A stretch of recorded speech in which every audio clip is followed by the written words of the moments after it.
আসসালামু আলাইকুম। আশা করি সকলে ভালো আছেন। আজকে আমি আপনাদের দেখানোর চেষ্টা করব সিলিন্ডার মোল্ড টেস্টের জন্য স্যাম্পল কিভাবে সংগ্রহ করবেন। স্যাম্পল সংগ্রহের জন্য আমাদের প্রয়োজন হবে 3টি সিলিন্ডার, যার উচ্চতা হবে 12 ইঞ্চি এবং ডায়া হবে 6 ইঞ্চি, এবং 3 ফিট সাইজের একটি 16 মিলিমিটার রড নিয়ে নিতে।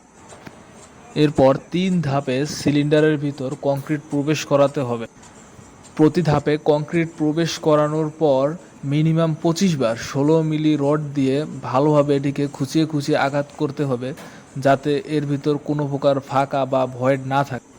এভাবে সিলিন্ডারটি পূর্ণ যখন হয়ে যাবে তখন এটিকে 24 থেকে 36 ঘন্টা এভাবে রেখে দিতে হবে, যাতে কংক্রিট জমাট বাঁধতে পারে।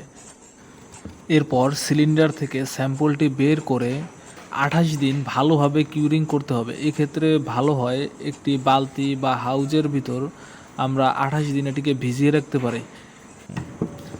এতে করে কংক্রিট তার সম্পূর্ণ শক্তি অর্জন করতে পারবে এবং আমরা আমাদের কাঙ্ক্ষিত ল্যাব টেস্টে আমাদের কাঙ্ক্ষিত রেজাল্টটি পাবো।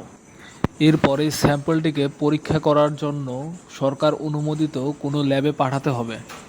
চলুন এখন জেনে নেই সিলিন্ডার মোল্ড টেস্ট কেন করবেন এবং কেন এটি গুরুত্বপূর্ণ।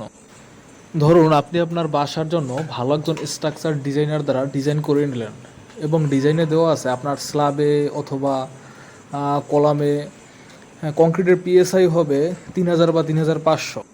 এখন আপনি ডিজাইন অনুযায়ী কাজও করছেন, ঢালাইও দিয়ে দিছেন, কিন্তু কিভাবে বুঝবেন যে ডিজাইন অনুযায়ী আপনার কংক্রিট কাঙ্ক্ষিত পিএসআই পাচ্ছে কিনা?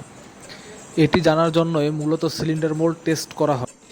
পিএসআই এর পূর্ণরূপ হলো পাউন্ড পার স্কোয়ার ইঞ্চি। এর মানে হলো কংক্রিট পার স্কোয়ার ইঞ্চিতে কত পাউন্ড চাপ সহ্য করতে পারে।